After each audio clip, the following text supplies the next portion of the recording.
नमस्कार मंडळी. आता गाडी मिळाली होती शोरूममधून, त्याच्यामुळं आम्ही निघालो होतो मंदिराकडे जाण्यासाठी. म्हटलं आधी जाऊन मंदिरात दर्शन वगैरे घेऊया आणि मग त्याच्यानंतर घरी जाऊयात. कारण कोणत्याही कामाची जर का सुरुवात आपल्या कोणत्याही शुभ कार्याने म्हणजे आपल्या देवाच्या दर्शनाने वगैरे केली तर आपलं जे पूर्ण आपलं जर्नी वगैरे असेल तर खूप सुखाची असेल किंवा खूप आनंदाची असेल. त्यामुळे मग भैयाला अगोदर म्हटलं होतं घरी जाण्यापेक्षा आपण आधी मंदिरात जाऊयात आणि मग नंतर पूजा वगैरे तिथे करून आपण मग घरी जाऊयात. कारण घरी वगैरे गेल्यानंतर गाडीची पूजा आज करायचीच आहे. आज खूप छान दिवस होता आमचा. दुपारी आम्ही शोरूममध्ये गेलो होतो, मग मंदिराकडे इकडे आलो होतो राहटणी गावामध्ये. जे महादेवाचं मंदिर आहे, खूप मोठं जुनं असं मंदिर आहे इकडे. आणि बघा इकडे आज हनुमान मंदिराची जी स्थापना होती मूर्तीची याच मंदिराच्या बाजूला, तर हनुमानजींच्या मूर्तीची जी स्थापना होती तर इकडे तो कार्यक्रम वगैरे चालू होता, त्यामुळे खूप गर्दी होती आणि आम्ही पोहोचलो होतो मंदिराच्या इकडे. तर उशीर झाला होता तसा आणि वाटेत जाताना खूप गर्दी होती, त्यामुळे आम्हाला थोडासा पोहोचण्यासाठी उशीर झाला. तर हे आहे मंदिर महादेवाचं. खूप जुनं असं मंदिर आहे राहटणी गावामध्ये. जे पुण्यात राहतात त्यांना खूप जणांना हे जुनं मंदिर माहिती असेल आणि याचे व्हिडिओजसुद्धा खूप यूट्यूबवरती आहेत. माझा पूर्ण व्हिडिओ नक्की बघा. मंदिराचं दर्शन वगैरे कशा प्रकारे आहे, मंदिर कसं आहे हे मी तुम्हाला पूर्ण व्हिडिओमध्ये नक्की दाखवते. मग आम्ही इथे आल्यानंतर बघा दर्शनासाठी पुढे निघालो होतो. असं म्हणजे थोडासा उशीर झाला होता इकडे येण्यासाठी. तर पुढे आल्यानंतर तुळशी वृंदावन वगैरे आहे आणि मग पुढे आपण इकडून डाव्या बाजूने आपण दर्शनासाठी जाणार आहोत. तर आतमध्ये बघा CCTV वगैरे सगळे मंदिराच्या आतमध्ये आहे आणि इकडे नंदी आहे. तर नंदीचं आपण दर्शन घेऊयात. आधी पूजा वगैरे इकडे करून घेतली आणि गाडीची पूजा करण्यासाठी सगळं साहित्य आम्ही सोबत आणलं होतं. पाणी, हार, फूल वगैरे सगळं घेतलं होतं आणि मंदिरामध्ये येण्यासाठी सुद्धा आम्ही फुलं वगैरे घेतली होती. मग इकडे आतमध्ये आम्ही दर्शनासाठी निघालो. आतमध्ये आल्यानंतर खूप मोठा असा गाभारा आहे आणि गाभाऱ्याच्या बाहेर असं छोटेसे मूर्त्या वगैरे आहे. ज्ञानेश्वर माऊलींची मूर्ती आहे, अजून जनाबाईंची मूर्ती एक आहे आणि तुकाराम महाराजांची वगैरे. असं गाभाऱ्याचं म्हणजे गाभाऱ्याच्या बाहेर जो मोठा एक आहे हॉल वगैरे आपण म्हणतो तसं आहे. तर मंदिर असं जुनं आहे. राहटणीमध्ये खूप मोठं असं मंदिर आहे. गाभाऱ्यामध्ये आपण जाऊयात. गाभाऱ्यामध्ये प्रत्येकाला जाण्यासाठी प्रवेश होता, म्हणजे आतमधून आपण जाऊन दर्शन घेऊ शकतो. आम्ही सगळ्यांनी आतमध्ये जाऊन दर्शन घेतलं आणि बघा खूप दिवसापासून मला या मंदिरामध्ये यायचं होतं, पण योगायोग इकडे इतक्या जवळ असून मी मंदिरामध्ये इकडे आले नव्हते. राहटणी गावामध्ये अजून एक जुनं मंदिर आहे, मी तिकडे दर्शनासाठी गेले होते, पण या मंदिरामध्ये मी कधीच आले नव्हते. आणि आज म्हणून म्हटलं की आपण या म्हणजे इकडे येऊया.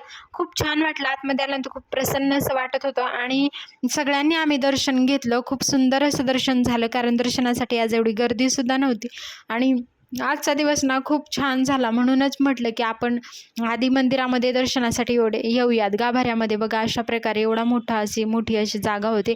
खूप छान मंदिर आहे. तुम्ही नक्की एकदा विजिट इकडे येऊ शकता. इकडे आल्यानंतर ना आपलं खूप निवांत असं दर्शन आणि बसण्यासाठी सुद्धा खूप मोठी जागा. मग मंदिरासाठी आम्ही बाजूने निघालो होतो प्रदक्षिणा करण्यासाठी.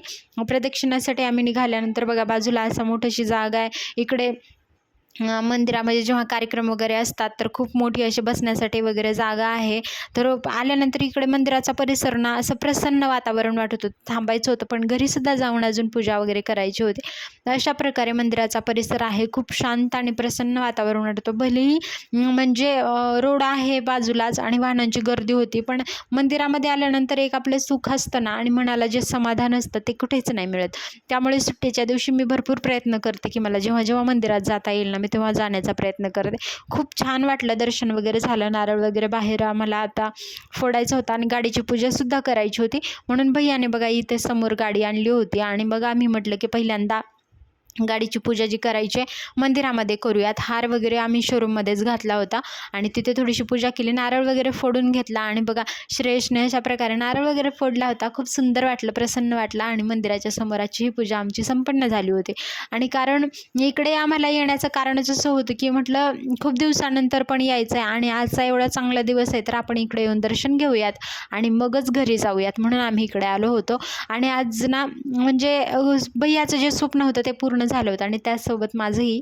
तर मग चला तर मग आता घरी निघायचं आहे. घरी गेल्यानंतर पूजा करायची होती. अशा प्रकारे पूजा केली होती घरी गेल्यानंतर आणि मग नंतर प्रसाद वगैरे आम्ही आणला होता, पेढे वगैरे आणले होते, ते सगळ्यांना अजून द्यायचे होते आणि माझ्या घरीसुद्धा गेल्यानंतर अजून पूजा करायची. गाडीची आता नवीन गाडी आहे म्हटल्यावर एवढी हौस-मौज होणारच सगळ्यांची. आणि अजून खूप ठिकाणी फिरायलासुद्धा जायचं आहे, तर फिरायला कुठे कुठे जायचं आहे नक्की बघा.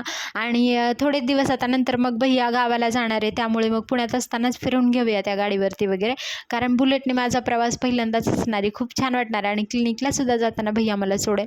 मग इथेसुद्धा खूप सुंदर अशी घरी आमची पूजा झाली होती. वहिनींनी आणि दादांनी वगैरे पूजा केली होती आणि खूप छान वाटलं. अशा प्रकारे आम्ही हे जे असतात ना क्रॅकर्स वगैरे आपण काय म्हणतो याला मला नाही माहिती, तर अशा प्रकारे आम्ही सेलिब्रेट केलं होतं. खूप सुंदर वाटलं. सगळ्यांना आनंदाने पेढे वगैरे दिले आणि भेटूयात पुढच्या व्हिडिओमध्ये. व्हिडिओ तुम्हाला कसा वाटला नक्की सांगा कमेंटमध्ये आणि तुम्हालाही बुलेट घ्यायची असेल तर पूर्ण डिटेल्स मी माझ्या व्हिडिओमध्ये देईल.